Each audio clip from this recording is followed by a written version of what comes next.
Good evening, ladies and gentlemen.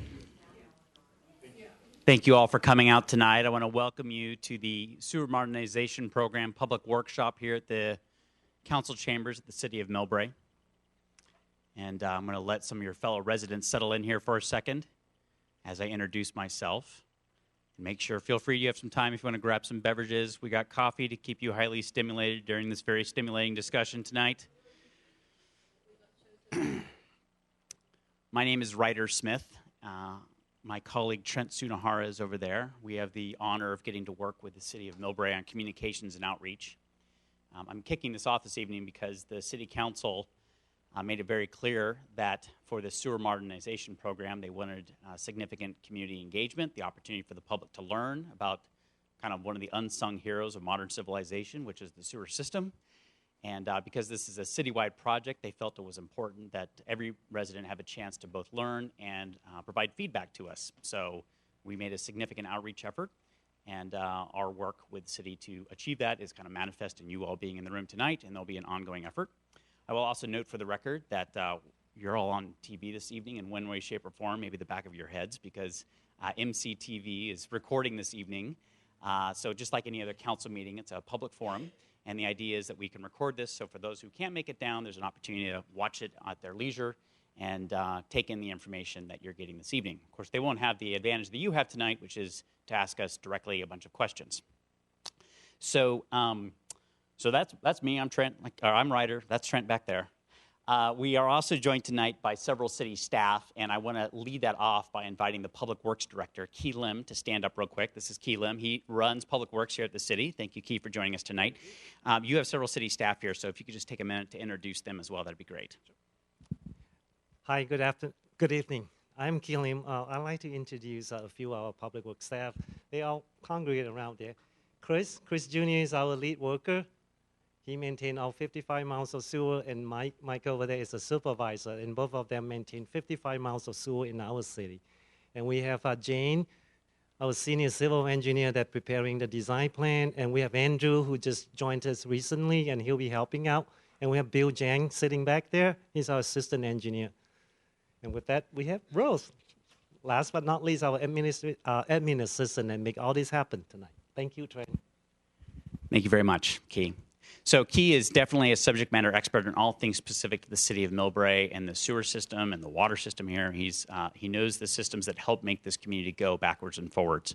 And we're very fortunate to have him here tonight. And we brought out a bunch of city staff because the format for this evening is to hear a presentation from a noted regional expert on sewer systems and the challenges associated with sewer systems and water and rain in particular and the impact those has on communities. So you'll hear it referred to as a wet water system or wet water challenges. But then city staff is also here to answer all your questions. So our goal is to make a presentation, which we hope will be about 30 minutes long. And then after the presentation, take your questions. And we would like to use the microphone here to get your question from you so we can record it for those at home. And then we can answer, of course, as thoroughly as possible. And we have all the staff in-house to try to answer those questions for you. A couple other notes before I introduce our primary speaker for the evening. Perhaps apropos, but we do have restrooms available for you tonight. So they are just inside City Hall here on the left. Go around the corner, and there's a men's and women's restroom in there. And then I just want to open up with a couple comments about sewer systems, right? Sewer systems are, at the risk of getting poetic about this, I mean, at the end of the day, they are the unsung hero of modern civilization. If you did not have a sewer system, if the Romans didn't come up with their own sewer system back in the day, and every other civilization that came before us, civilization wouldn't have been able to exist. You couldn't have cities. You couldn't have this many human beings close to each other. It is quiet. There are no hardcore advocates for sewer systems. We simply assume they work, and they do most of the time. But if you ever want to see a community go to heck in a handbasket, just see what happens when the sewer system stops working, right? When they can't flush a toilet. That will make for a very bad day in your household. So a lot of our conversation today is to talk about improvements in the sewer system and addressing some of the other concerns that arise when a sewer system has issues that need to be addressed. So we are very fortunate to have Dennis Deemer join us this evening. Dennis has been a longtime expert and worker in local government, working with other public agencies. He has extensive experience working with numerous public agencies around wet weather programs, addressing their sewer systems for situations that you're going to learn about tonight, which is sewer system overflow. And he's going to share his experience and observations with you and what he knows about the system here. And then, like I said, we'll transition into questions. With that, Dennis, I'd like to hand it over to you. Your choice of the microphone. Thank you, Ryder. Good evening.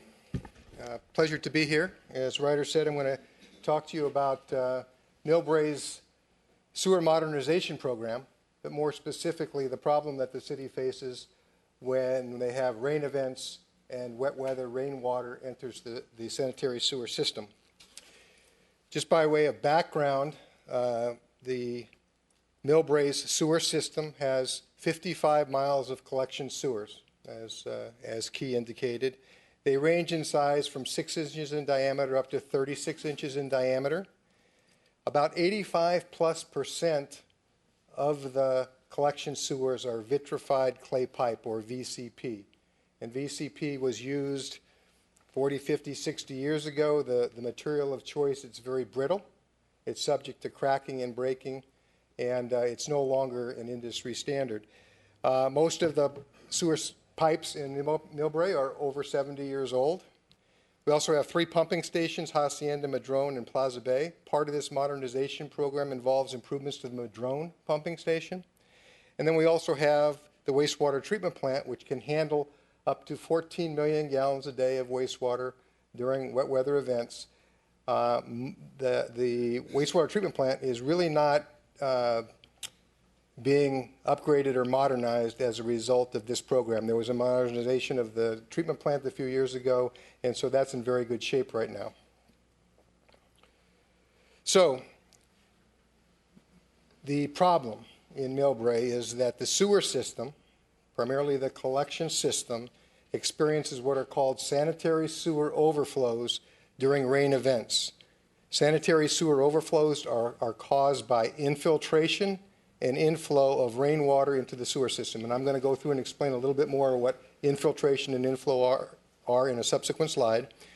And SSOs, when they overflow the sewer system, they run down the street, they pose a public health risk, they pollute San Francisco Bay, and most importantly, they're prohibited by federal state law, the Clean Water Act. This is a slide shows the sanitary sewer overflow. dilute rainwater coming up through the sanitary manhole. A sanitary sewer overflow is any overflow, spill, release, discharge, or diversion of untreated or partially treated wastewater from a sanitary sewer system. This is another photo of a sanitary sewer that's overflowed, and you can see the dilute sewage that's running down the street quite near the main intersection in Millbrae. What intersection is it? This is right across from the BART station on the slide on the left. So, a little bit about sewer mechanics. This is a typical sewer connection. We also have a partial diagram, not diagram, but actual model up here on the table. Let me see if I can get the... So, this is the public sewer main that's in the street. Typically, it's in the street. We also have public sewer mains that run in backyard easements, but this is the more typical situation. We have what's called the lateral that delivers wastewater from homes to the public sewer main. There's typically a cleanout near the house, and there's a second cleanout right at the property line, right on the back side of the sidewalk. This is a typical situation.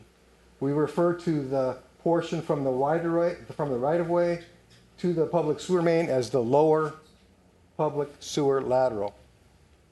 The portion from the right-of-way back to the house is the upper sewer lateral.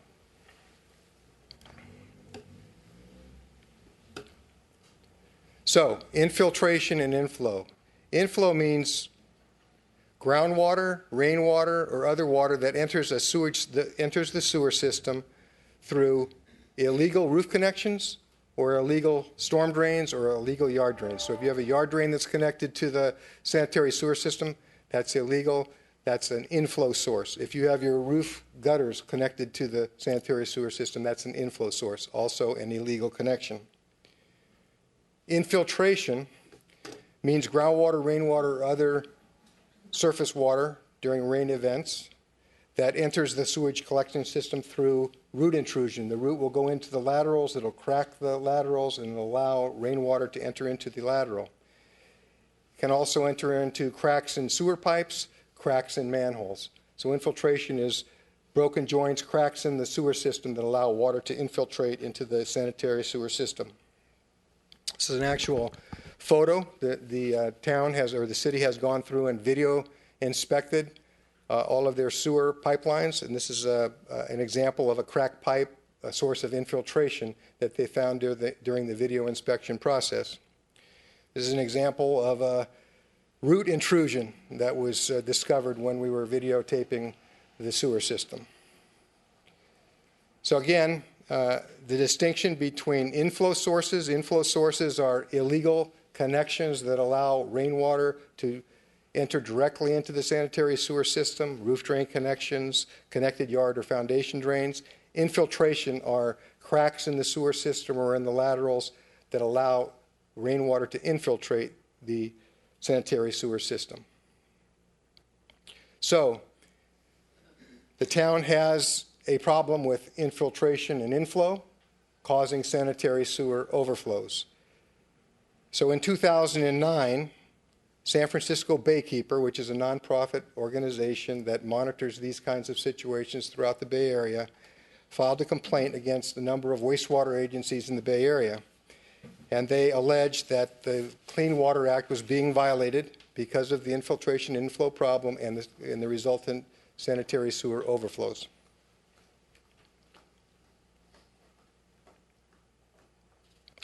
A number of agencies entered into separate agreements with Baykeeper regarding the treatment systems.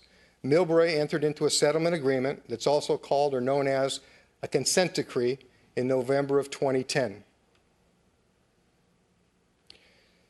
So the consent decree requires a number of things. It requires that the city reduce the sanitary sewer overflows in the collection system through inspection to identify and correct defects. One of the things they've done is video inspected the entire system. They've corrected a number of the defects that they found as a result of those video inspections. They've improved preventive maintenance, so they've gone in and they're cleaning the pipes and making sure that those root intrusions, those blockages are removed so they don't cause sanitary sewer overflows. And they've identified a number of capital improvements that will remove the sources of infiltration and inflow. And the compliance with the consent decree requires that all of these efforts be completed by November of 2018. So, also required by the consent decree, the city had to develop what's called the Capacity Assurance Report. And a Capacity Assurance Report is a technical analysis that identifies all of the various capacity improvements and repair improvements that the city needs to make throughout the city to eliminate the sanitary sewer overflows, and also to propose a construction schedule that meets the compliance deadline of November of 2018. The final capacity assurance report was accepted by Baykeeper in 2014. So, what improvements are identified in the CAR? They include replacing aging pipes. As I mentioned, the system has been video inspected so the city knows where the defects are, how badly damaged the pipes are, what the appropriate repair methods are for the pipes that are needing repair. There's also certain parts of the city where they need to increase the sewage capacity, where it makes more sense, it's more cost effective to build more pumping capacity to deliver the dilute rainwater to the sewage treatment plant. And a key part of the overall program that's recommended in the capacity assurance report is replacing leaking sewer laterals. And we're going to talk more about the leaking sewer laterals and why they're integral to the most cost-effective, sustainable solution to the overflow problem. The CAR recommends replacement of public infrastructure as well as private laterals in selected areas. It's got the combination of the public investment and the selected private investment results in the lowest overall program cost for the city, the best sustainability, the best long-term performance, and improved future reliability and performance of the entire system. So Millbrae's response was to adopt the recommendations of the capacity assurance report. It requires a nearly $49 million investment over the next 5 to 10 years. $19 million is needed through 2018 in order to stay in compliance with the consent decree time schedule. And the city will use a combination of sewer revenue and bond funds to fund the modernization program cost.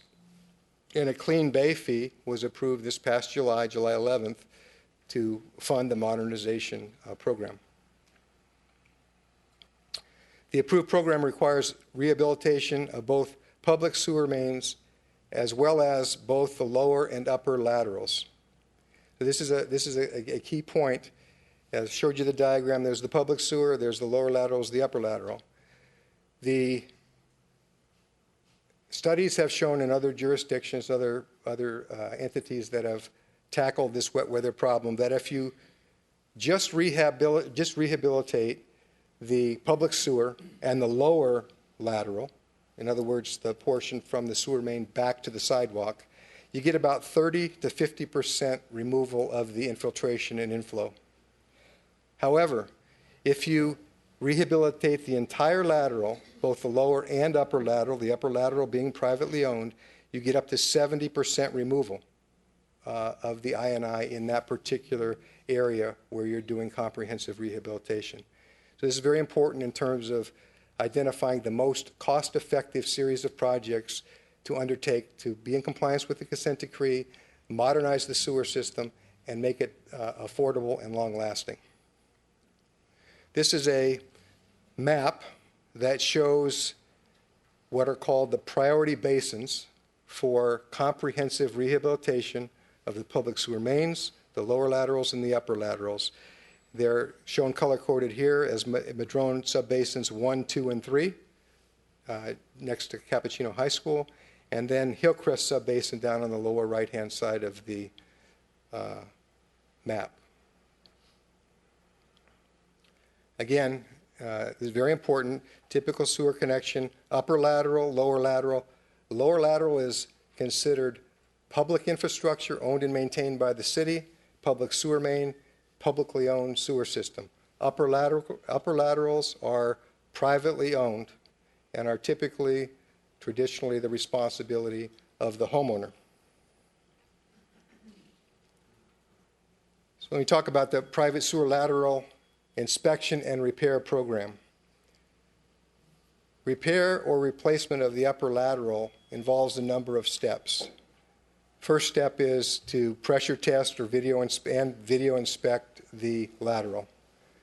Install two-way cleanouts. I showed you the diagram that had a cleanout down by the sidewalk and a cleanout up by the house. Make sure that there's two cleanouts in place. Then repair and replace the lateral if it's damaged, if the video inspection shows it needs to be repaired or replaced. Repair and replace the affected landscaping and hardscape.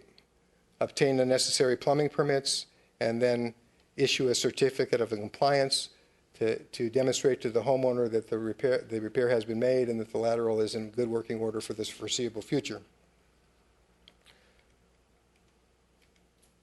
So, apologize, I did not realize these were going to lead in like this. Okay. So the current city ordinance requires the inspection and repair by the homeowner of a lateral when the home is sold or there's a major remodel. And there's a credit of up to $1,000 available to the homeowner when these repairs are made. Problem in terms of the compliance with the consent decree is that we've identified these priority basins where we need to do comprehensive rehabilitation. And comprehensive rehabilitation means the public main, the public lower lateral, and the upper lateral. But when the current ordinance is put into effect, or the way that it currently works, is that these lateral repairs happen throughout the city, not necessarily in the priority basins where the comprehensive repairs need to be made.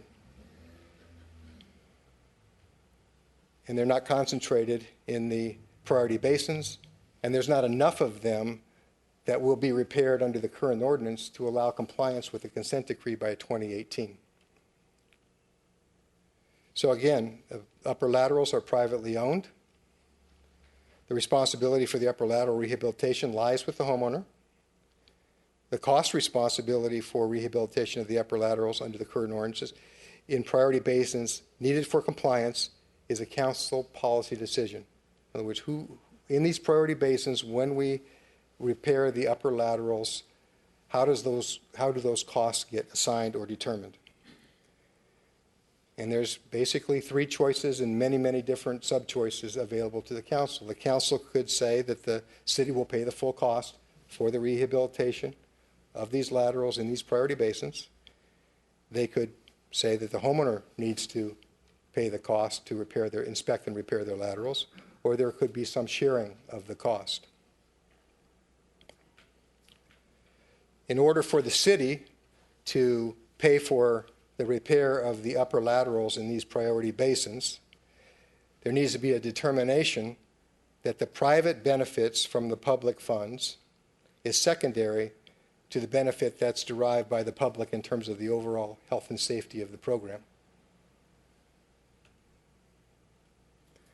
So in conclusion, the CAR program can be completed and is scheduled to be completed by the November 2018 deadline, with the possible exception of the upper lateral rehabilitation because of the policy issues and legal issues involved in that particular element of the project. The council policy decisions and legal determinations need to be in place before this upper lateral repair work can begin. And as part of the effort to gather better information and data for this council policy decision, the town is undertaking a lateral pilot program prior to full-scale implementation. So the city is in the process right now of going out to about 20 homes that have different upper lateral lengths, different upper lateral slopes, backyard easements, front yard easements, different levels of hardscape and landscaping over the laterals, and they're going to do a pilot program. And the main purpose of that pilot program is to get an experience with dealing with the homeowner and the right of entry and coming on the property and doing the work, but also to figure out what the actual cost of those repairs are going to be. And if you had a contractor that were doing, dozens or hundreds of these laterals, would the cost be significantly different and hopefully less than if you're doing, one at a time under the curtain ordinance? So that pilot program is about to be launched. The contract is scheduled to come before the City Council for approval in the next month or so, and that will give the town a lot of information about the actual cost and ins and outs of making these upper lateral repairs. So as Ryder kicked off our meeting here tonight, a public outreach program is being implemented to develop community understanding and support for the program, both the overall repairs of the public sewer mains and laterals and pumping stations and the typical construction activities that the community is going to see as a result of those public sewer repairs, as well as input on the issue of the upper laterals and how best to handle that from a policy perspective. City staff is continuing implementation of the CAR projects. There's a number of these public sewer rehabilitation projects that have been done. There's a number that are in final design that will be starting later this year, early next year. They're also continuing to do smoke testing. I didn't talk about smoke testing, but smoke testing is a very important test that is done early on in a basin. Purpose of smoke testing, the way it works is you inject non-toxic smoke into the sewer system. The sewer system travels back through the system, and if there's any illegal connections, if there's a roof drain that's connected to the sewer system or a yard drain, when that smoke is injected into the sewer system, you'll see smoke coming up off the roof. You'll see smoke coming up off of a yard drain. And so that identifies an illegal connection that needs to be disconnected from the sanitary sewer system. Also doing flow monitoring and modeling. I mentioned that, with comprehensive rehabilitation, you get up to 70% removal of the INI in a particular basin. So the city has gone in proactively, measured the amount of infiltration and inflow in the sewer system now in a particular area, and then they'll go back after the repairs are made and do additional monitoring to document the actual amount of INI that was removed from the system. And they'll be able to model and determine if the sanitary sewer overflow problem is being corrected. As I mentioned, the city staff is continuing to implement the CAR projects in the priority basins, and there is a particular project to increase the capacity of the Madrone pumping plant that's also being planned and will be implemented next year. They're in the process of hiring some additional staff to administer the program and manage the program, evaluating the funding options and refining cost estimates. I mentioned it's going to be a combination of revenues coming in from the sewer bills and some issuance of bonds, so figuring out the balance of pay-as-you-go versus bond financing is part of what's taking place right now. And again, the pilot program for the upper laterals is about to get started. City Council, they need to make policy decisions on the responsibility and funding for the upper lateral repairs in the priority basins. And that's an important part of our outreach program, to get input from the public and get your thoughts on how best to make those, assign those responsibilities in a fair and equitable way. So questions for the community. How can the council best ensure that the costs for the private lateral repairs are addressed fairly for all ratepayers? And also, what additional information would be helpful to you and your fellow citizens in understanding our program?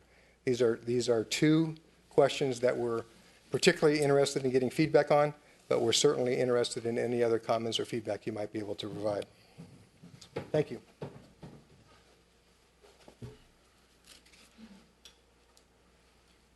Thank you, Dennis. Thank you, Dennis. That was years of work and research for your community summarized in about 23 minutes, which is a phenomenal thing. So well done.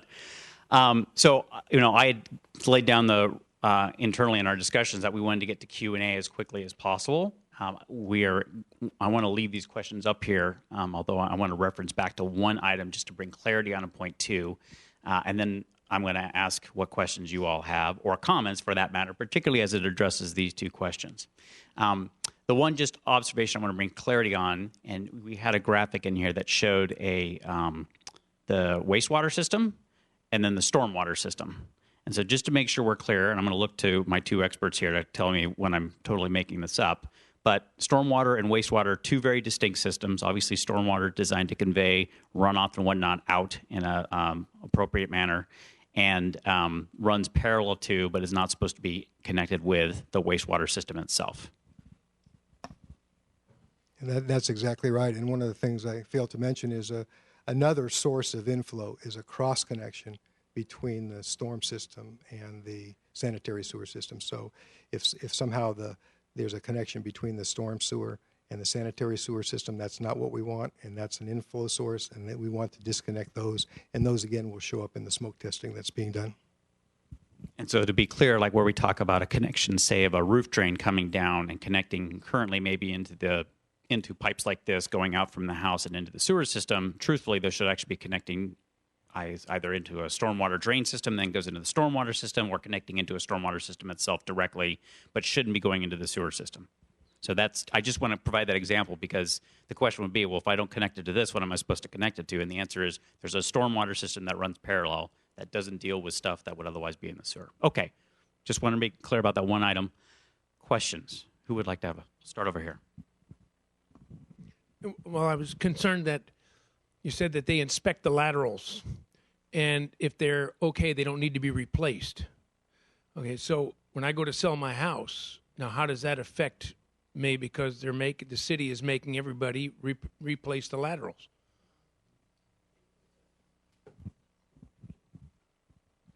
The current ordinance requires that you inspect and repair your lateral if they are not up to standard.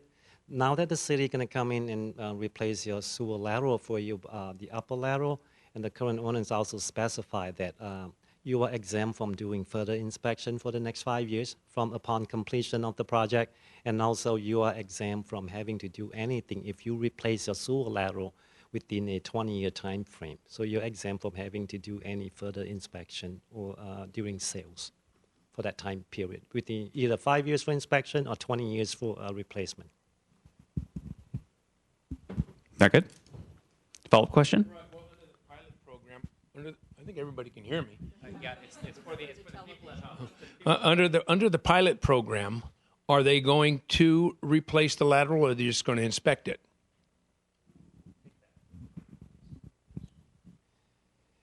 On the pilot program, we are going to do two things. We are going to inspect it first, and then we are going to replace it, and then inspect it again.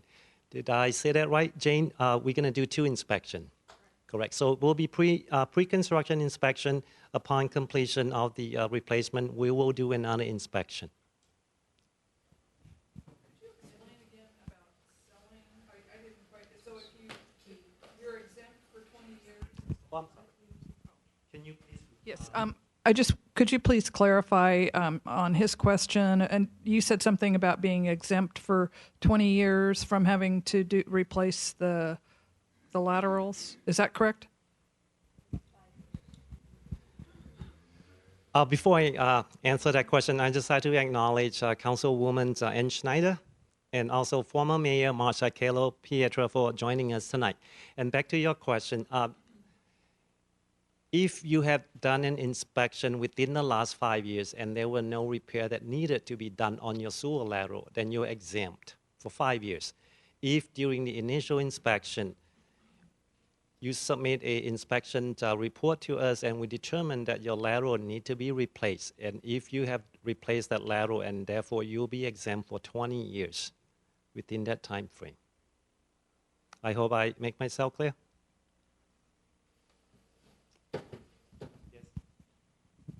Thanks, Key. I also wanted to mention, or have you mention, that we also have laterals in our city that are shared by neighbors. So when they talk about having to repair the laterals, if you sell your house, it not only affects you, but if you share a lateral with your next door neighbor, whether or not you're selling your house, you have to pay to have those laterals separated. And that's what happened to me when my next door neighbor and any of the other people go ahead and sell their house and their shared laterals. And I understand, Key, maybe I understand that there aren't that many more houses left that share the laterals. Is that correct? And then the other question is going back to the experiment that you're going to do, or the project you're going to do with the 20 homes. And if you're going to inspect and then repair or replace, who is obligated to pay those costs? And that's very important, because people who put out thousands of dollars to have already paid for, the separation of the laterals, where is the fairness of that?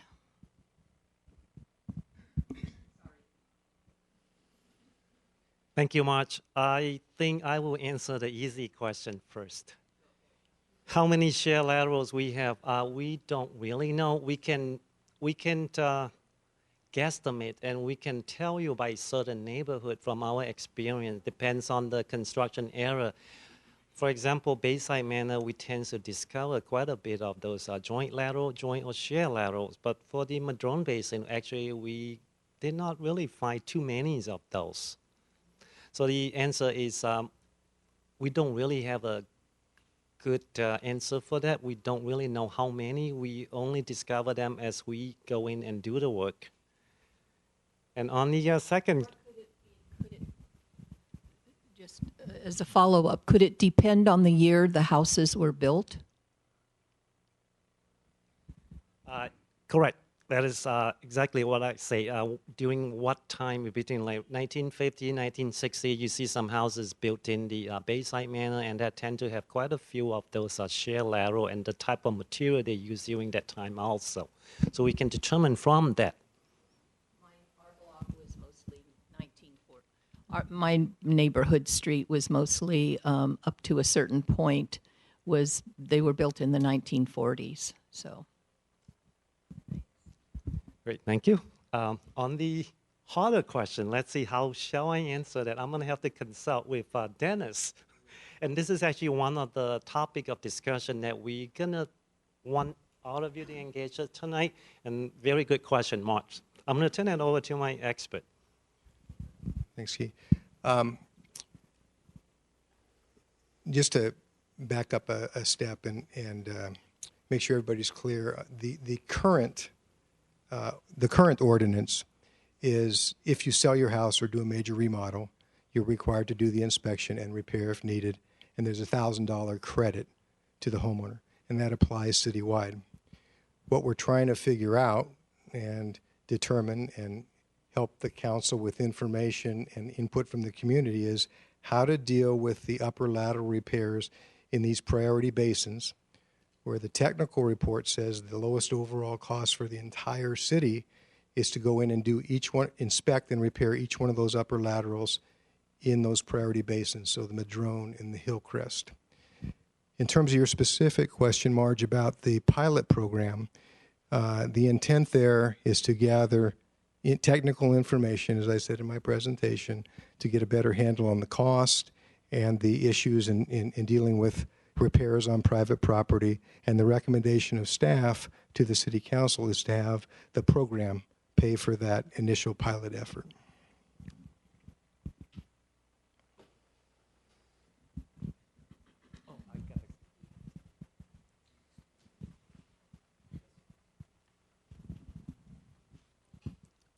I was just curious about the current program on a homeowner selling is to replace the upper, and the city is making us do the lower, which is not common throughout the whole peninsula. Burlingame has had the program for many, many years and has only done the uppers. So am I right to assume that, are you now saying that the lower will not be required of the homeowner to maintain?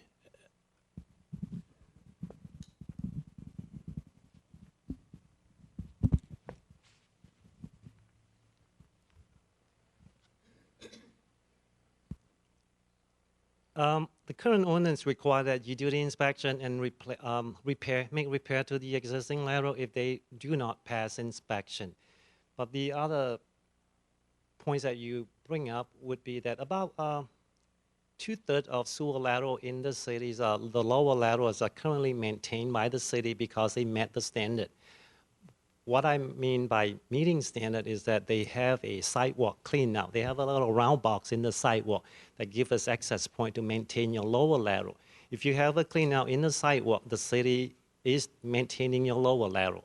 But the upper lateral, like Dennis said earlier in the presentation, it is the privately owned and is to be maintained by property owners. But with the program currently, if you are selling your house and you have a clean out in the sidewalk, the city is actually going to replace the lower lateral, and the upper lateral will be done by property owner. But if you don't have a clean out in the sidewalk, then you are required to replace the entire lateral to the sewer main and put a clean out in the sidewalk, and the city will therefore take over maintenance responsibility for you just for the lower lateral. Why don't you just have the homeowner go to the sidewalk and put a lateral in the sidewalk? Just repeat the question. What's that? Yeah, please. Why don't we have the homeowner just go to the sidewalk, put a lateral in the sidewalk? I mean, to the sidewalk and a clean out in the sidewalk. Why are we making that homeowner go all the way into the street, rip up the street, repair the street? And that's always been the city's property. And we pay our sewer taxes and everything else that goes towards it. And then I don't know how you balance the fact that you're going to give 20 or so many other homeowners free laterals. And you're making these other people go all the way into the street and make city repairs.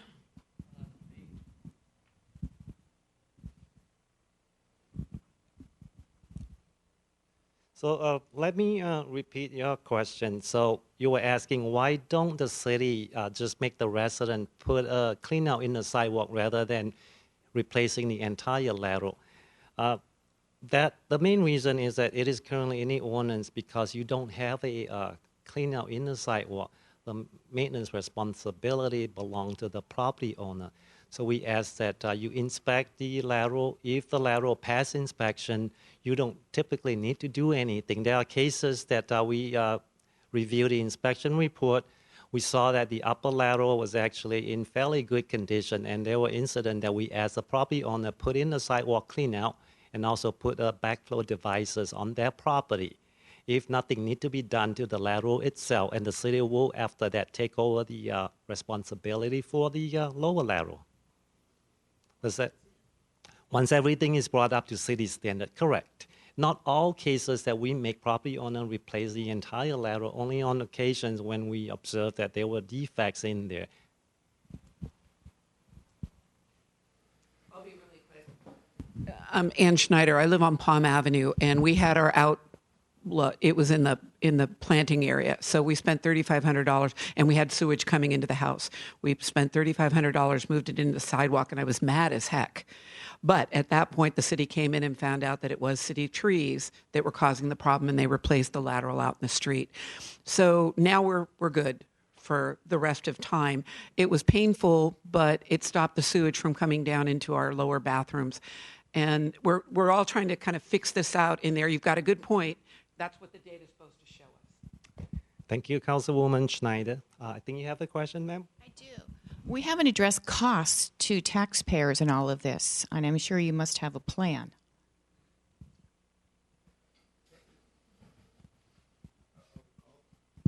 I'll start out with a general response. As shown in one of the slides, the overall program, the sewer modernization program, to do all of the things that I discussed briefly and are contained in more detail in the report, will cost $49 million. And $19 million of that is needed by 2018 in order to stay in compliance with the consent decree. The city recently passed rate increases and a charge, That's a clean bay fee that is going to start showing up on your sewer bill. That is the rate increase, and specifically that charge is intended to fund the program and cover the $49 million in costs. Does that answer your question? So currently, we pay almost $200 related to sewer fees right now. And that's bi-monthly. So just wondering, what can we expect? And, I mean, here's another issue that many other cities do is, why do we not have our sewer go on to our tax bill like many other cities do? And then it is left up to your accountant to let you know that you can write it off on your taxes. I mean, there's two things you get from that. Number one, you're not going to see that painful sewer fee, which is so much higher than the water usage. And number two, you also might be able to write it off in your tax. So I'm not sure why we aren't doing that in Millbrae, as many other cities, such as I know at least San Carlos is doing, as well as South San Francisco. And what do we need to do to move this initiative forward? Because I had mentioned it before and nothing has happened.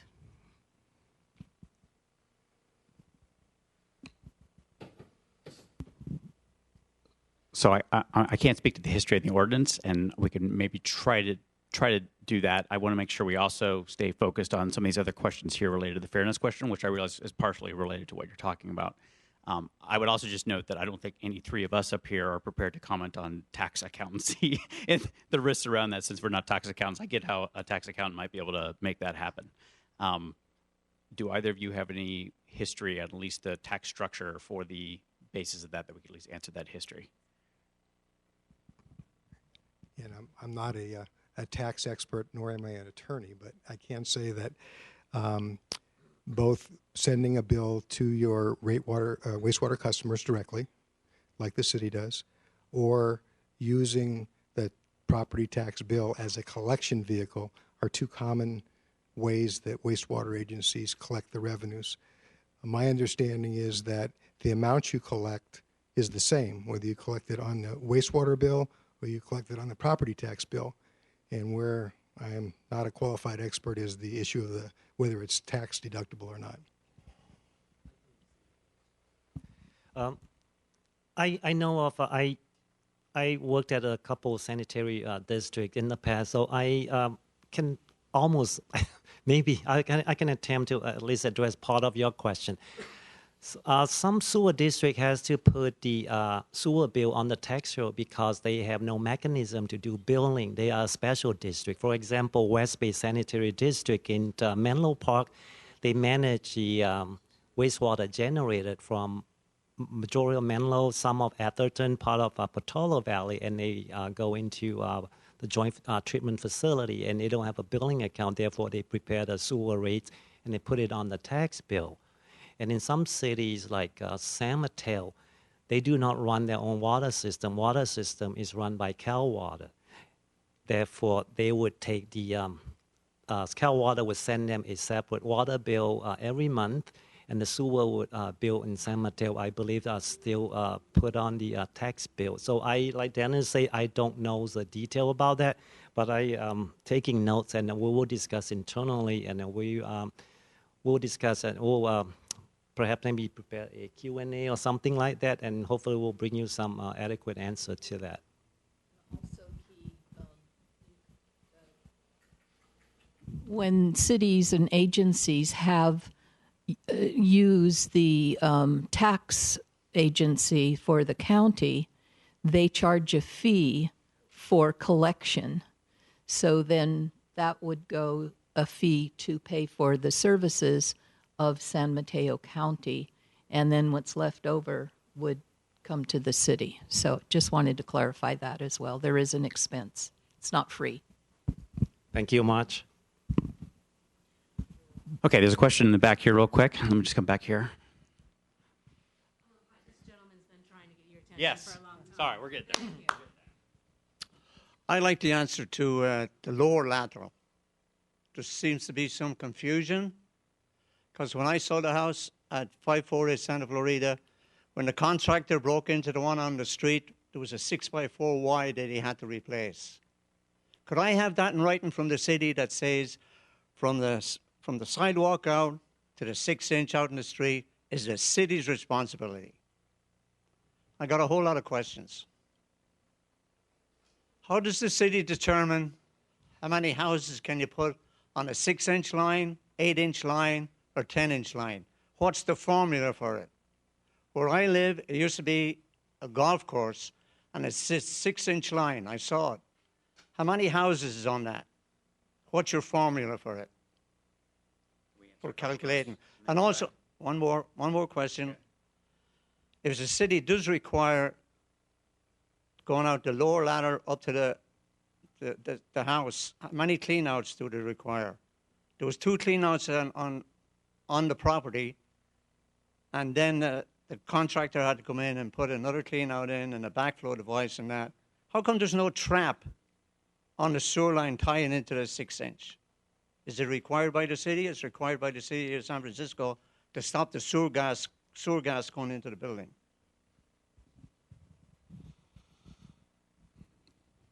Those are some good technical questions.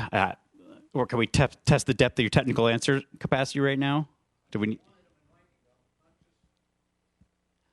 I hear what you're saying. All of that is actually in the municipal code. If you go on the city website, Title 8, you would. This is my second time at a meeting here. Everybody gives me a different answer.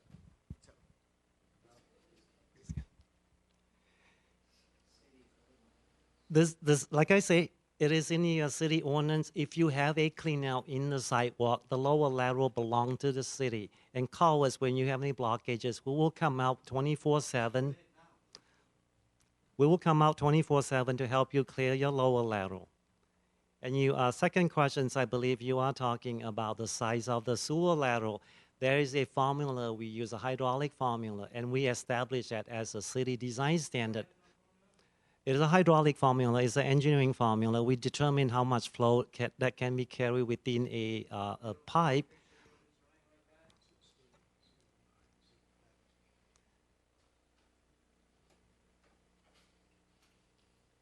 So the size of the lateral, like I say, is determined by the formula, and the city established a design standard.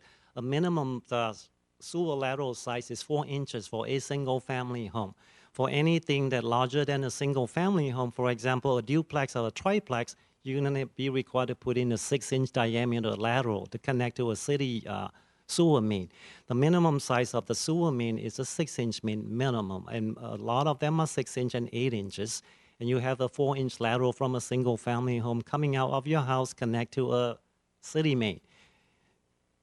And I repeat, for a multiple family home, it will be at least a 6-inch diameter sewer lateral. For commercial property, condominium, and those are all going to be determined by the hydraulic sizings of that. And I believe, sir, your last question is how many cleanouts that is required. You are going to be required at least 2 cleanouts. One is going to be in the city sidewalk, and that would demark the location of responsibility. Behind the sidewalk will belong to a private property owner. In front of the sidewalk going out to the street will be city responsibility. And in addition to that, you would require also to put a clean out outside of your building so that you can maintain that upper lateral from your house, outside of your house to the lower lateral. And if there's some additional specific questions that I know you were asking, we can follow up after the kind of Q&A phase here and get you something else, and also put you into the writing for some of the text that outline some of these criteria and standards as well. Let me get back here for this other young lady in the back. All right. Thank you for paying attention to us in the back. Getting back to, I guess, what your question for the community there, how is this fair that 20 people are getting free laterals, seems like? I just got through adding a bedroom onto my home last year. Didn't have to put in new sewer pipes, but I thought maybe I should, and they were clay. $10,000 later, you know, my thing is, why then am I looking at increased rates on my water bill to pay for other people to get free laterals? Thank you. So it's this very question of fairness is why we're having a community conversation about it. We aren't ignorant of the fact that there's a fairness question being raised, right? Which is why we're having a community conversation, why City Council was interested in us talking with the public. So I very much appreciate coming out to have this conversation tonight and share those sentiments. So what some of the conversations, or one point I will make about the conversation that's come up, is ultimately compliance with the consent decree that was outlined with the baykeepers, not to mention, some would argue, our moral obligation to pass on a clean environment to future generations and help keep the bay clean, is a community-wide problem. We, as a community city of Millbrae, have a challenge that we need to work through. We've come up to a legal resolution that now requires the engineering to achieve the outcome. So everybody in this room as a homeowner is a participant in how we fix that. The city has contracted and done studies to figure out the most cost-effective way to get that done. That cost-effective methodology is to target these areas, the high-priority basins, and figure out how to replace those sewer laterals, particularly where we know intrusion and is going to have a significant impact on that. And if we can replace those laterals, we'll get a good return for the community at large and achieve our legal compliance and avoid future fines, penalties, and other fees, which would, of course, cost us a lot as well. So we're just trying to figure out how can we get that done most cost effectively. And so far, that's what the engineering seems to show is the way to get that done. Obviously, that raises questions of equity and fairness, and that's what we're trying to get through and figure out here at the end of the day. And because I guess the flip side risk is, if we do it a different way, we might end up spending more money trying to achieve compliance and spread those costs out across everybody, and the aggregate costs increase. And then one other point I would also note that we're also trying to weigh in this whole consideration is we're experimenting with this.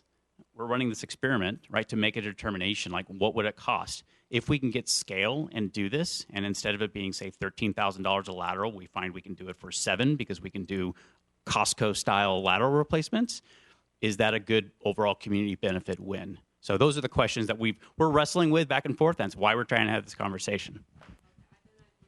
Okay, so just one quick follow-up here. One quick follow-up would be, instead of spreading the cost for everyone to pay for these 20 people and potentially everybody else if the program's successful, why not put a lien on the home, at like kind of what you're doing now when people are selling their homes, requiring them to make new laterals? Why not put a lien on the home for then eventually, say a senior citizen, eventually they sell, they're not going to have to come up with the money right away. And then also other people don't have to pay for their laterals through the rates, the increased rates. I see you're saying, oh, this is so fair. I'm not really seeing that as being fair. I'm seeing maybe the fairness on the $1 million homes is put a $10,000 lien, and then that gets paid back to the city eventually when the home is eventually sold. Okay, good idea. I love seeing ideas get thrown out by the community. That's what we're here to hear about. I have a few questions. First off, the timeline. 2010, the consent decree was signed. 2014, Millbrae came up with a plan. 2017, today, is when we're first letting us know about it. So we're under a clock already, which could have been extended if we had looked at this a little earlier. Now, I don't know all the ins and outs, but anyway, if we don't conform to the due date, what is the penalty? Number one, if you want to write that down. Number two, do the storm drains and the sewer drains all go into the Millbrae sewer treatment plant? If they do, then how are we having water get into the bay that's contaminating it? If the trees are one of the main culprits for having contamination going into the lines, what does Millbrae plan to do about the trees, since they own the trees? Pardon me for using your first name, Dennis. I didn't catch your last name. Are you a pay consultant by Millbrae? Thank you. Okay, what else do I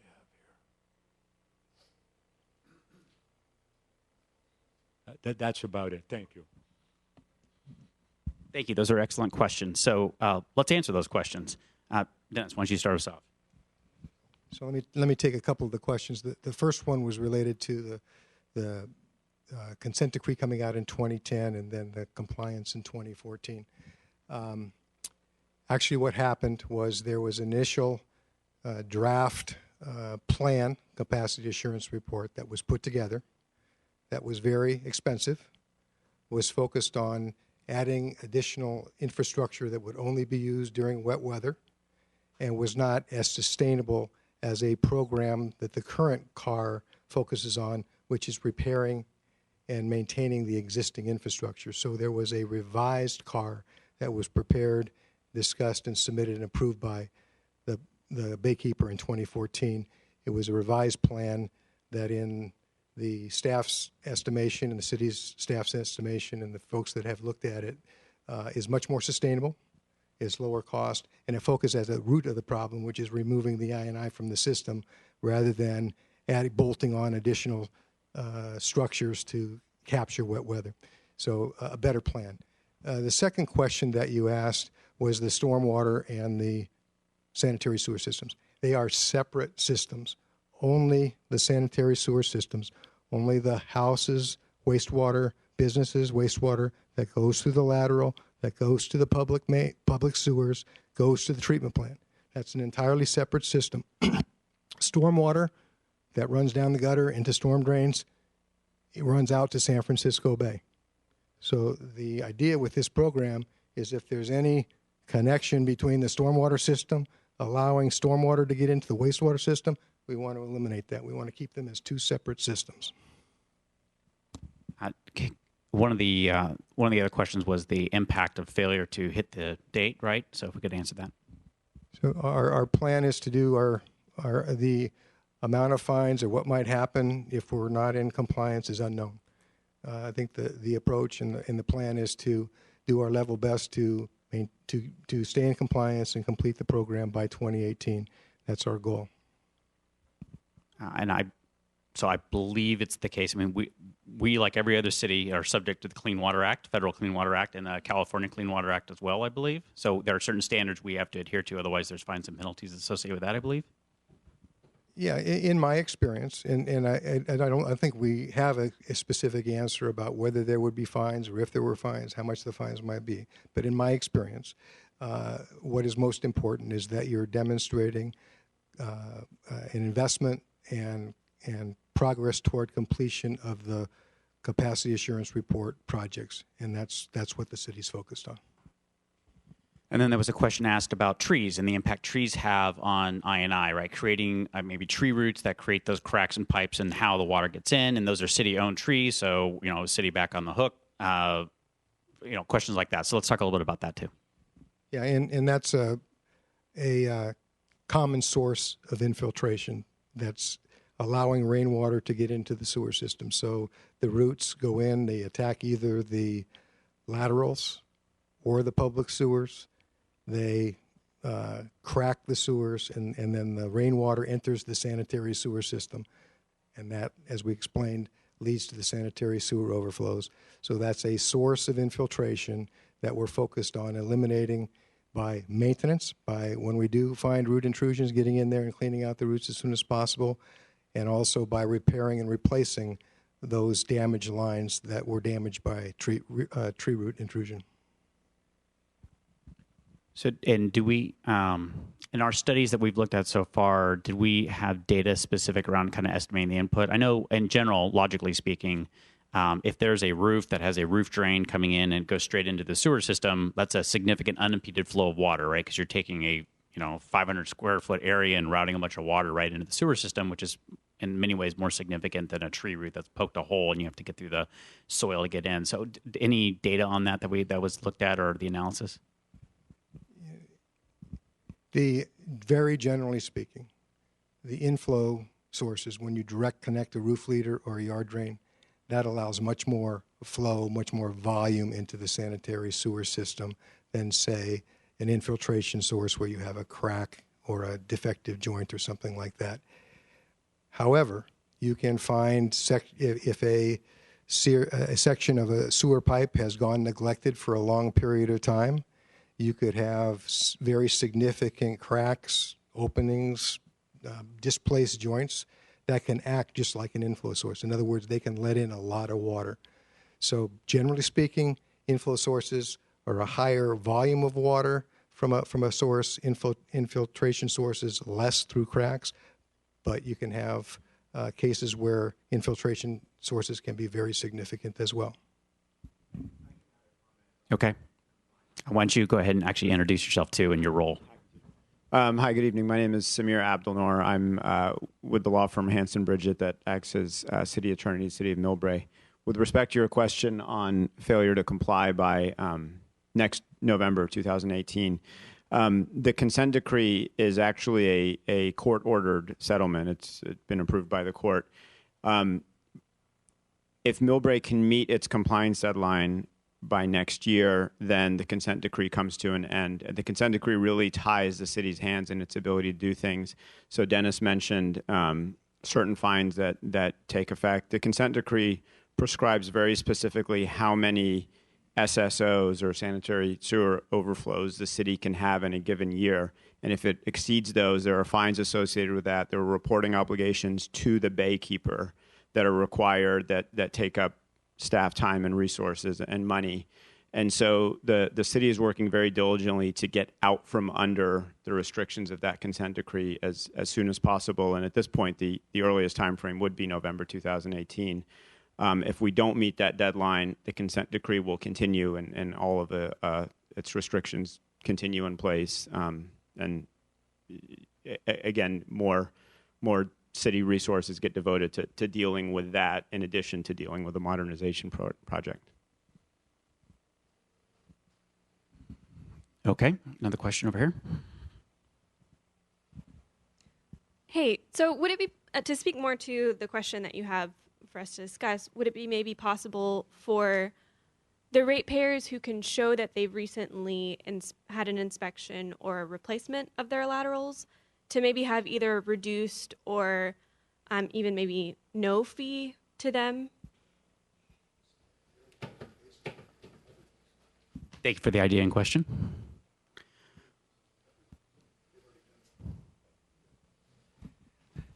If you're in a priority basin and you'll be covered under the upper lateral program, under the consent decree, and we'll be addressing that. And if you are not, and you are outside of the priority basin, and you had to replace your sewer lateral during sales or during home remodel, the city is also looking at doing some sort of fairness equity type of payback. But I cannot speak to that quite. That is something that we are looking at. We're analyzing the data, look at how many homes that had done that in the past, and we're looking at a way how to somewhat compensate you for money that you spent already on repairing your upper lateral. It's something that we are working on. Unfortunately, I don't have a good answer for you tonight. So the idea there is one theory is to come up with some formula, right? So that would kind of be neutral algorithm that's just input, output, and whatever that says comes up with a way to create that equity compensation that would at least make some adjustments for that to compensate for people who had to make that investment on their own accord. Yeah. All right. Sir? Well, having been raised in San Francisco until I was 25 years old and living in a home that was built before 1930, most of the homes in San Francisco all had cleanouts on their property and in front on the street. Why didn't Millbrae do this? Why are we doing it now? And why are we paying for it? So I wasn't I wasn't here, which isn't why I say I'm sorry, but it's a fair it's a question. I've had the documented history on kind of the evolution of Millbrae and when that took place. I'd love to know the answer. For all I know, some of that development may have even taken place before Millbrae was actually incorporated. So that's an interesting question. I will defer to the Public Works Director, who's also Public Works historian tonight. Is my hope. I don't know if you have an answer for that, Key. Okay, I'm sorry. I don't have a good answer for explaining it. What I do know is we have a scenario today that we are trying to modernize our entire sewer system. I think one point I would also just note in general is that this effort is not only achieving a legal compliance under a consent decree, but it's also resulting in significant improvements in the sewer system itself and making up for some deferred maintenance issues and generally putting the sewer system overall in a much better position to operate and frankly, righting the infrastructure in a way that's good, right? So it's not just about legal compliance. It's actually yielding a net benefit of capital improvements for the city at large. When we look at the totality of all the system uplifts and the other improvements, much like the prior improvements that were done on the wastewater treatment plant, this fundamental question here of equity and fairness for taxpayers is really particularly focused on, because we're all benefiting from that broader sewer infrastructure, everything that's out in the streets in the common area. It's how do we get through cost effectively addressing our consent decree, knowing that we have to do something about these sewer laterals, and giving some feedback to council, because council will probably watch this very video and they're going to hear your voices on this, and there will be other opportunities for them to hear, and they're going to want to hear that. Did you have a follow-up comment? Just a follow-up comment on the first question that we're exploring tonight. And we've had some very good feedback on, the issue of free laterals and people that have had to pay for their lateral repair under the current ordinance. But one thing, I know we threw a lot of information at you tonight, but the one thing I want to make sure everybody's clear on is the technical reports have shown that the most cost-effective solution for the sewer modernization program in compliance with the consent decree is to go into the priority basins that have been identified and repair the upper laterals, lower laterals, and sewer mains. That's the most cost-effective program. But what's not been decided, and what is still an open question for the council, is with respect to the upper laterals, who pays for the repairs of those upper laterals in these priority basins? And as I mentioned briefly in the presentation, it could be that the city pays. It could be that the city asks the residents to pay, or it could be some combination. So that is still an open question, and one that I think would be helpful to get input from the community on as well. Please. I also want to encourage, following up with Dennis's comment, I want to encourage everybody to be aware of when the city council meetings are held. And an easy thing to do is either subscribe to receive notices of city council meetings automatically on your computer. And when you do that, they also attach the agenda for a meeting, and you can see if there's anything relative to what you're interested in. And if in November, as may have been indicated earlier by Dennis, if that's when the city council, might be making more of this discussion, you need to come in, and give your opinions, even though you gave them tonight.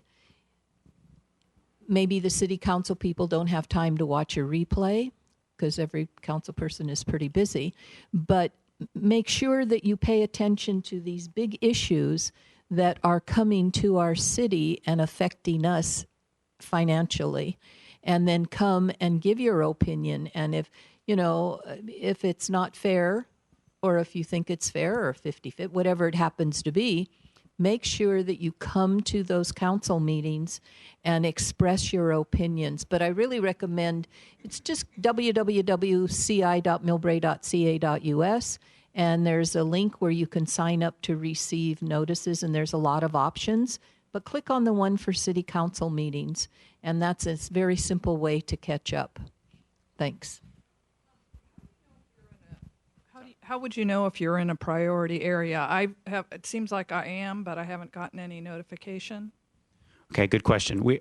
So we have a digital map we can bring up here on the screen, which I think has sufficient detail that you could take a look at. So we'll pull that up, and maybe you could identify your house on it.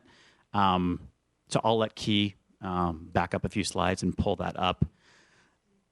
And then if I could, just one other follow-up comment I want to make too. So I appreciate you plugging the following council meetings and just staying engaged. The city's very committed to trying to have engagement with its residents and keep them informed about what's going on. I would also just note that if you go to the same website and you type / sewer modernization, there's a whole page dedicated to this entire subject that has all the information. It will have the PowerPoint, this PowerPoint deck on it tomorrow, I believe is the plan.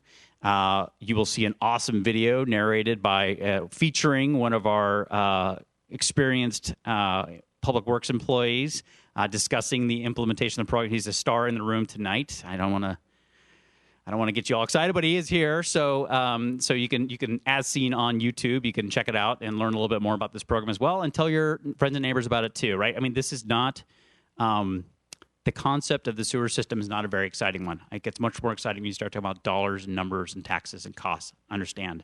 But it's an important program, and it's important to understand the infrastructure that helps your community work, and we're trying to get as much information as possible out there to explain it. All right, we do have a map up here on the screen. I'm not sure how visible that is from there, and we'll keep that up throughout the night as we go through Q&A.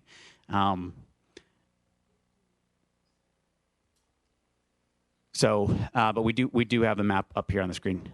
Yeah, and we can get your specific address, and we can look it up too, and get that from you. Okay. So Key will come ask that for you right now. Yeah. So sorry to be clear, there are two broad areas in the city that are priority basins. So Madrone subbasins 1, 2, and 3 on the left-hand side here, and then this area of blue over here, the Hillcrest subbasin, number 3 area.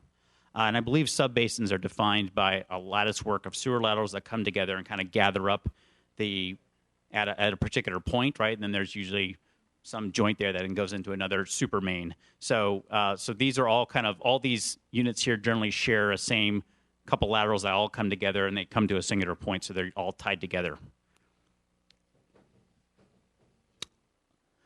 Okay. Other questions, other comments about the question that was up there before about this fairness and equity question that you want to address or raise? I've heard a comment about liens. Fair point. A comment that we kind of discussed about an algorithm might be developed for those that have already invested in a sewer lateral replacement for their house. Any other comments on the fairness and equity question? Yeah, the placement of how it is on the tax bill. We can follow up with some of the history on that as well. But heard the question about the collections process, and I appreciate the comment too about the administrative fee that the county may take as a part of that process. So the cost based upon what we know right now. So this is referencing, I believe, Dennis's comment about $48.9 million project. So that's based upon all our analysis so far. That number includes the cost of replacing the sewer laterals, I believe, in the priority basins that are identified. So it's everything in the capacity assurance report, which included replacing the sewer laterals and repairing and replacing all the sewer laterals identified in these priority basins. So the total program, $49 million to do all that. So, okay. So we can provide additional follow-up information, and we're key. He disappeared. The city, as I mentioned, the city, I think just in August, the new rates. July 11th passed new rates that will be collected from the wastewater customers that are sufficient to maintain the current wastewater operations and programs and fund the $49 million modernization program.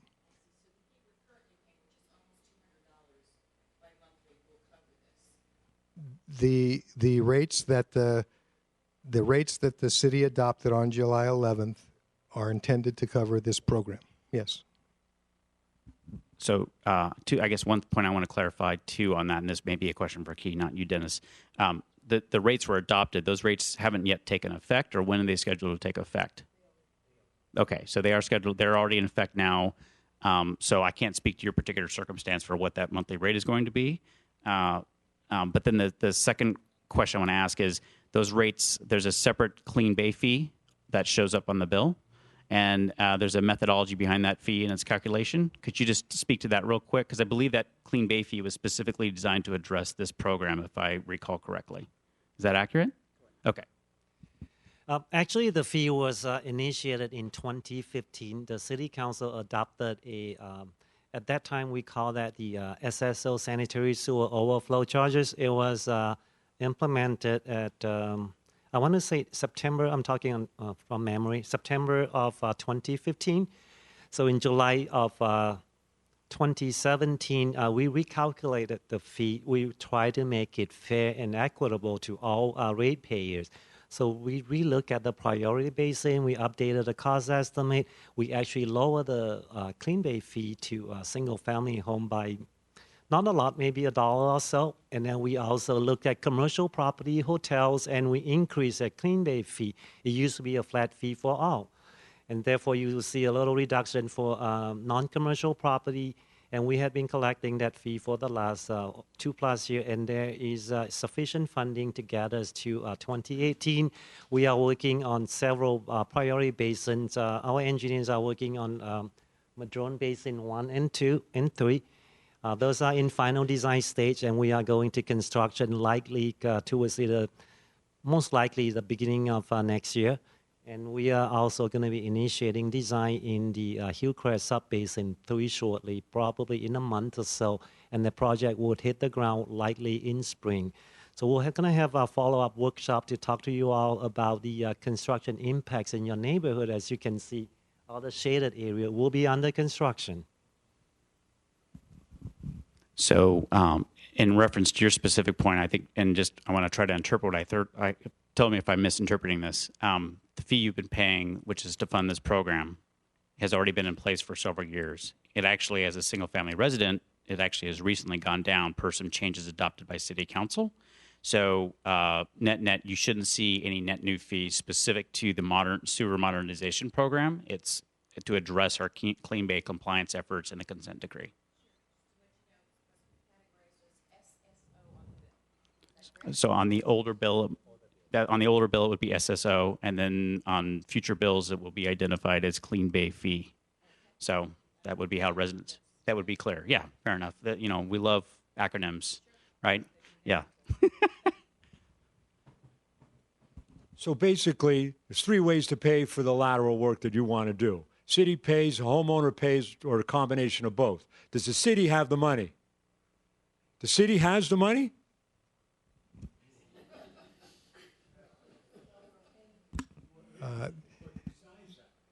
Included in the $49 million is the cost for the upper lateral repairs in the 4 priority basins that are shown here. So the money is included in the overall budget, but the City Council has not yet determined how to allocate those costs for upper lateral repairs. And I think, one other critical point is we're in the middle of an experiment right now on our project, even fully assess what the cost is going to be to do those sewer lateral repair work, right? And we're looking for those numbers. So until we actually come back from them on the total execution costs and have a good sense of what the response was on the experiment that we're running on the 20 units right now, we will have much more certainty about the capacity for the sewer lateral program to be paid for by the program that we've outlined with the $40 million budget, if that makes sense, right? Because this is obviously a significant chunk, and we want to be accurate in our data.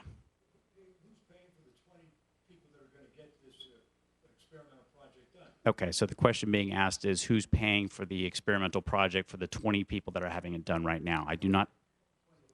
20 laterals. Yeah, 20 laterals. So that project is out to bid right now.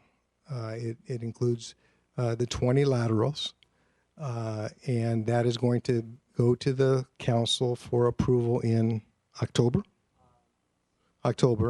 and the recommendation of the staff is to have the program, the city sewer fees, pay for that pilot. The value of that information that will be obtained from a staff perspective, we believe is very valuable, will help us refine the $49 million number if necessary, and will be very integral to making sure that we're keeping our costs low for the entire $49 million program. So that's the staff recommendation at this point, is to have the sewer system pay for that pilot program. Did that answer your question? It did. Okay. Any other questions? Yes, I completely failed my mission when I kicked this off to actually show, because our staff actually made the effort to bring these up here. So, Key, why don't you explain these real quick? Actually, I'm going to have our supervisor, our YouTube star, come up here and demonstrate that.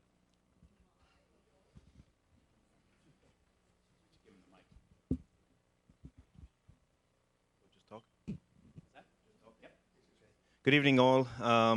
Let me just introduce myself. My name is Michael. I am Public Works Supervisor for the City of Millbrae. I started off as a maintenance worker for the City of Millbrae, and now I am a supervisor. So most of you may recognize me around town, and some of you I can recognize looking at you, and I can recognize what address that you live at. So if you have any questions afterwards, I can help you answer them also. So typically, as Dennis mentioned, our collection system is made up of vitrified clay pipe. It's been in the ground for 70 years, and just like any old car or any old house, it needs to be repaired or replaced. So Hdpe pipe, high-density polyethylene pipe, guaranteed for a pretty long time, much longer than vitrified clay pipe will last. Hdpe pipe will be our current method of replacing the old clay pipes that are in the ground. And this method is pretty much cheaper to install in the ground rather than the old clay pipe. With old clay pipe, you would need to do open trench, completely dig up and cut open your whole street. With this pipe, we can basically install it at the upstream manhole, pull it through the old pipe to the downstream manhole, and then reconnect any lower lateral connections that we have along the way. Hdpe pipe, electric fusion saddle, connecting the lower lateral, which is also Hdpe, to our main. Typical clean out that would be installed at the sidewalk, and then you would have your upper lateral continuing from the sidewalk back up to the house. You would have one more Hdpe clean out at or about 2 feet from the foundation from your home. And right there also you would have a check valve, which would prevent any backup of our sanitary sewer system from backing up and overflowing into your house. The check valve would allow the overflow, or the check valve would allow the overflow to happen either at the clean out in the sidewalk or at the clean out by your house.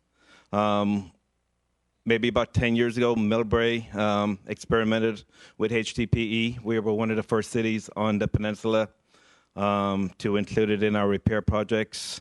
Since then, other cities have taken on the task of replacing their lines with Hdpe, and they may have surpassed us in the amount of pipe that they have replaced, but we will soon catch up with them. We're trying to turn our collection system into a Hdpe. We do a lot of maintenance out in the field in order to try and maintain the collection system that we have. But we do have a capital improvement project that is starting in a couple of weeks. We will be replacing almost 2 miles of pipe with that current project.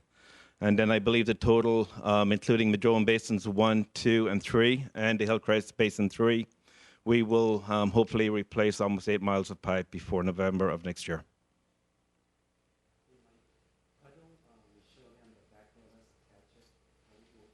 Okay, so typically this is your check valve, which would be installed. It's got a 6-inch ABS riser, and this check valve right here, it only seats.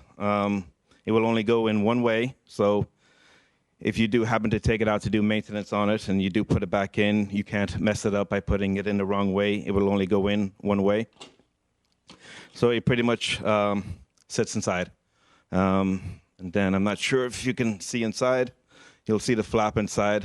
So once water starts backing up through the collection system, that check valve would stop the water from backing up into your house, and it would allow an overflow to happen either at the clean out at the sidewalk or at the clean out by your foundation.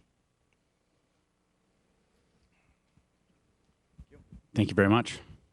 So, and just to clarify, because it's in this case it's particularly cool, but the way that as he noted, the way it works is they actually go through the pipe and they break out the clay pipe so they can leave it in the ground, and then they run this new plastic pipe right through it. So it's much more cost-effective methodology for replacing the sewer pipes in your community, and it also minimizes the amount of construction, so you're not tearing up all your streets and causing, so we're trying to be very sensitive to minimizing the impact in our neighborhoods.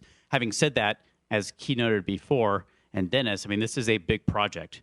Even regardless of these basins, where we're going to be doing certainly lots of work, but just throughout the community, we're replacing major sewer laterals. So you will see a lot of construction going on in your community, and just it's the consequence of trying to fix things up and make them better and make significant infrastructure investments in the city.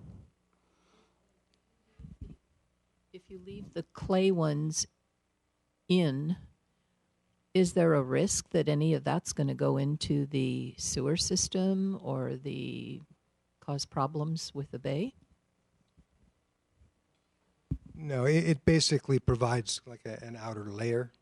This will be watertight, and the clay will essentially be an outer lining, and then outside of the clay pipe will be the normal soil. So there's no chance of it moving. It's still going to be buried. It's just pushed away so that this pipe can be inserted in the old alignment. So just out of curiosity, if you have a 10-inch main going through there right now of clay, you're not going to slide a 10-inch piece of pipe through it. So you're going to put an 8-inch piece of pipe through it, and you're going to restrict water flow.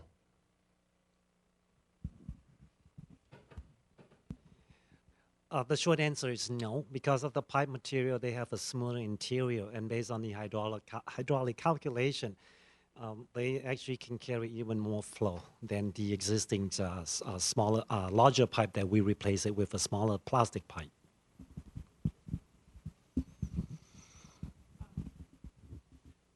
Did I understand correctly? You're going to be replacing all the main sewer lines, but in Millbrae, or just in the priority areas?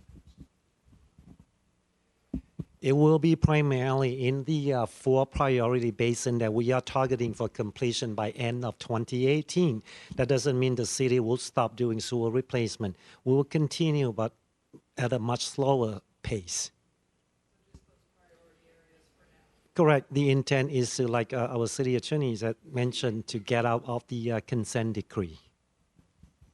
Sorry, yeah, I should have been more direct in my language. Yes, there will be projects, because we have ongoing capital improvement projects even beyond those particular areas, but you will see an intense amount of work in those particular areas. Any other questions that you'd like to raise to the group here, please? Just one follow-up, because it looks like I am in the priority area. Do they send out notification ahead of time? Because I live on Ashton, and they're doing the street just above where I live and Steve live. So would we be notified ahead of time, or how would we know that it's going to be worked on? So the quick answer is yes, and we have a kind of a notification plan we're working on, and we're also very sensitive to this idea that it's an intense amount of work in a small area. And so part of the hope and strategy is we can go block by block to attack some of these things and kind of have an intense period where we get a bunch of stuff done and then we can get away, right, and leave you alone. I think that's the plan, the hope. It's also another reason to consider trying to go with a single vendor to provide the services because they can coordinate their effort. You could imagine if we, again, one possibility is we ask homeowners to figure out how to do this. It depends on council policy, but you could imagine if you had 25 different sewer repair companies all running up and down your street trying to get work done, it's going to create mayhem, right? So there's lots of reasons why scale here to achieve great things for the community is actually beneficial if we can do it with scale. Okay.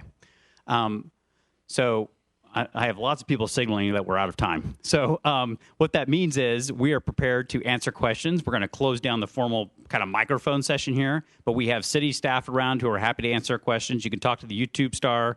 You can talk to our expert on kind of wet weather intrusion systems and sewer systems. You can talk to Public Works Director Key Lim about any other questions you may have. Take a look at the map.